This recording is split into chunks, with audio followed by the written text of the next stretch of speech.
சிங்கங்கள் அதிகபட்சமாக 70 கிலோமீட்டர் வேகத்தில் ஓடக்கூடியது. சராசரியாக 50 கிலோமீட்டர் வேகத்தில் அசாதாரணமாகவே ஓடும்.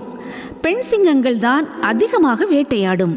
தந்திரமாகவும் புத்திசாலித்தனமாகவும் தன்னுடைய இரையை எப்படி பிடிக்கலாம், எப்படி தாக்கலாம் என திட்டமிட்டு அதற்காக அரை மணி நேரத்திலிருந்து 1 மணி நேரம் வரை செலவிடும். பெண் சிங்கம் வேட்டையாடுவதை ரசித்துக் கொண்டிருக்கும் ஆண் சிங்கம் அது தேவைப்படும் போது சரியான நேரத்தில் இடையில் புகுந்து இரையை பிடிப்பதற்கு உதவி செய்யும் இந்த ஆண் சிங்கம் சில நேரங்களில் குழுவாக சேர்ந்தும் பெரிய விலங்குகளை வேட்டையாடும்.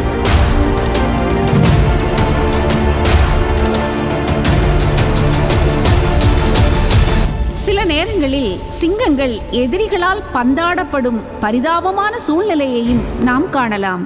சிங்கங்களுக்கு அதிகமாக வியர்வை சுரப்பிகள் இல்லாத காரணத்தினால் பகல் பொழுதை தவிர்த்து இரவு நேரங்களில் அதிகமாக வேட்டையாடுகின்றன. அதற்கு காரணம் அதனுடைய பார்வை திறன்.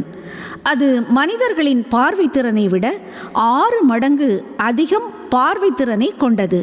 இதனால் சிங்கங்களால் வேற்று கிரகங்களையே பார்க்க முடியும் என்கிறார்கள்.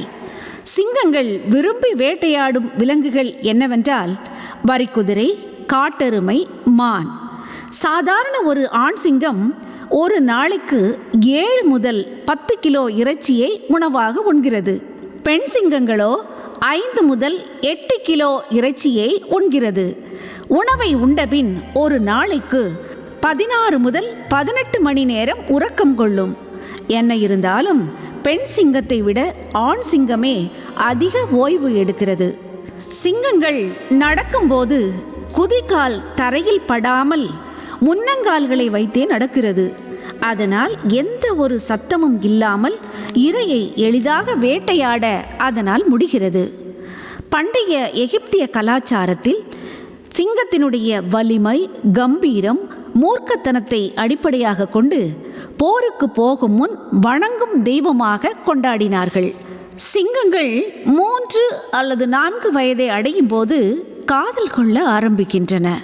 நல்ல வீரமான மூர்க்கமான ஆண் சிங்கங்களைத்தான் பெண் சிங்கங்கள் விரும்புகின்றன. இணை சேரும்போது காதல் வேகத்தினாலும் ஊசி போன்ற ஆண் சிங்கத்தின் மயிர் அதாவது முடி குத்தும் போதும் பெண் சிங்கம் ஆண் சிங்கத்தை தன் கைகளால் முகத்தில் வேகமாக அறைகிறது. அதில் சில சமயம் ஆண் சிங்கம் தன் உயிரையும் விட வேண்டிய சூழ்நிலை உருவாகிறது. மனித வாழ்வில் ஆண் தன்னுடைய காதலிக்காக உயிரை விடுகிறான். சிங்கத்தினுடைய வாழ்வில் தன் பெண் காதலியால் அடிபட்டே உயிரை விடுகிறது. இணை சேரும்போது பெண் சிங்கம் கர்ப்பமடைந்தால் அதன் கர்ப்பகாலமான 4 மாதங்களும் கர்ப்ப ரகசியத்தை யாரிடமும் கூறாமல் ஆண் சிங்கத்தை விட்டு விலகி இருந்து குட்டிகளை ஈன்றெடுக்கும்.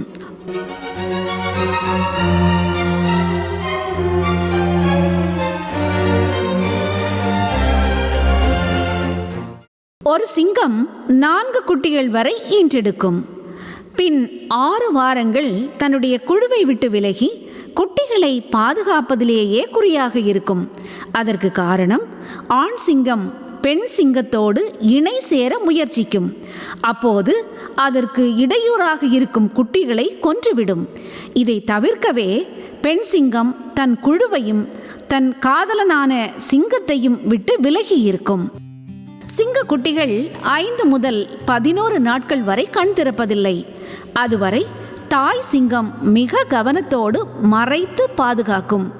மிகவும் பாசத்தோடும் அக்கறையோடும் குட்டிகளை கவனித்து 8வது வாரம் அதாவது 2 மாதம் கழித்துத்தான் தன் காதலனான ஆண் சிங்கத்திற்கும் தன் குடும்பத்திற்கும் தன் குட்டிகளை அறிமுகப்படுத்தும். ஏனென்றால் ஆண் சிங்கம் சிங்கக்குட்டிகளை காதல் மோகத்தில் கொன்றுவிடும் என்பதனால் மட்டுமல்ல, தன் குடும்ப குழுவில் உள்ள ஏனைய சிங்கங்களும் குட்டிகளை பொறாமையால் கொல்ல வாய்ப்பு இருக்கிறது. இருந்தாலும் பிறந்த 4 குட்டிகளில் 2 அல்லது 3 குட்டிகள் மட்டுமே மிஞ்சுகின்றன. குட்டிகள் 3 வயது வரை தாயின் அரவணைப்பிலும் பாதுகாப்பிலும் பயிற்சியிலும் வளர்க்கப்படுகின்றன.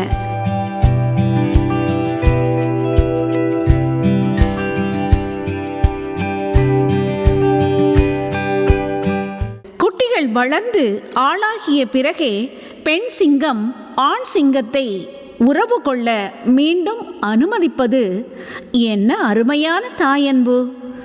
தாய் சிங்கத்தால் போற்றி பேணி பாதுகாக்கப்பட்டு வளர்க்கப்படுகின்றன சிங்கக்குட்டிகள்.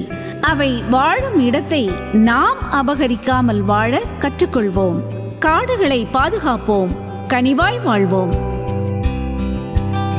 மேலும் எண்ணற்ற தகவல்களை தெரிந்து கொள்ள தாடகை மைந்தர்களுடன் இணைந்திருங்கள்.